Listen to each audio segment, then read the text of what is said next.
Four friends are talking in their office, but Vivek is worried.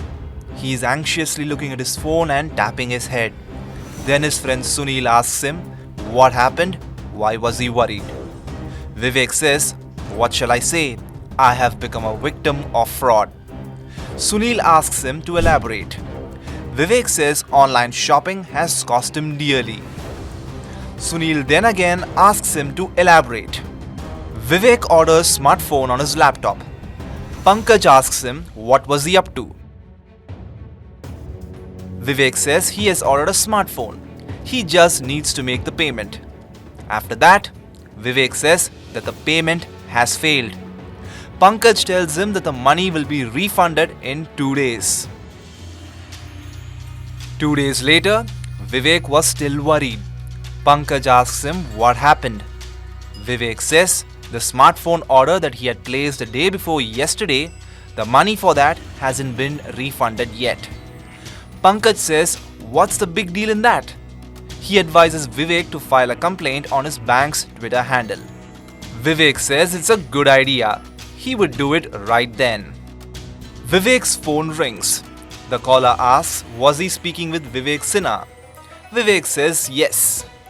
Caller introduces herself as Swati from Axis Bank Customer Care.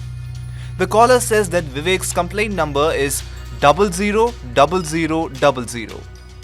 His refund will be processed soon. He need not worry. Vivek asks her what should he do.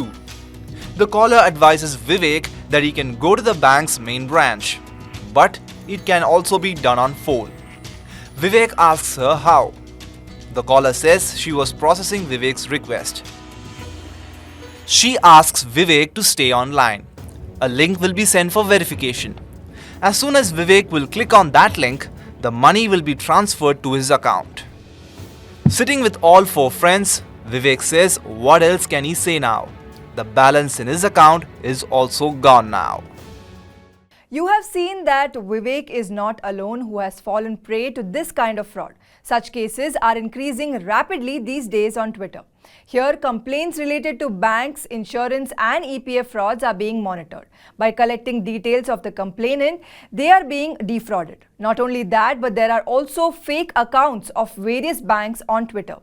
These are similar to the original handles. When complaints are made to the banks, Twitter shuts down one handle and 4 new accounts are opened. In fact, people associated with cyber fraud win the complete trust of the victim by giving the hope of solving their problems. This is why they are successful in making a dent in their bank account. Now the question is, if Vivek did not share any ID and password, then how did 80,000 rupees get transferred from his bank account? In reality, cyber thugs obtain access to your bank account through a link.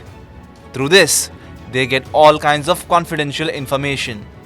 The same thing happened with Vivek. He became a victim of fraud. Now, what should he do? Can he get his money back? जो fraudulent persons हैं वो आपको कोई ना कोई ऐसी mail करते हैं, एक लिंक भेजते हैं. तो कभी भी किसी अनजान जगह से आए हुए लिंक के ऊपर क्लिक नहीं करना है. ये अपना एक दिमाग में बैठा लेना है कि बहुत ही ज्यादा खतरनाक चीज है. इस लिंक से आपका सारा डाटा जो है वो फ्रॉडुलेंट पर्सन के पास चला जाता है. आपको ओटीपी शेयर करने के लिए कहा जाता है. तो आप ओटीपी भी वहीं पे शेयर करें जहां पे आवश्यक है. बैंक के थ्रू आपके पास ऐसी कोई बात होती है. कहीं भी अनजान जगह पे आप ओटीपी शेयर बिल्कुल नहीं करें.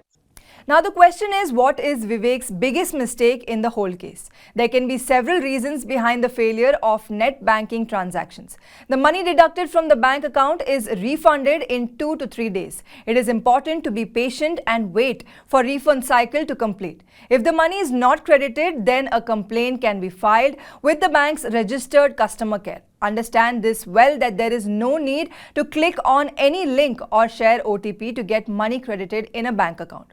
Vivek made the biggest mistake by clicking on the link, and remember, if someone is sending you a link and asking you to click on it or asking for an OTP, then understand that you are being scammed. A little carelessness can cost you heavily.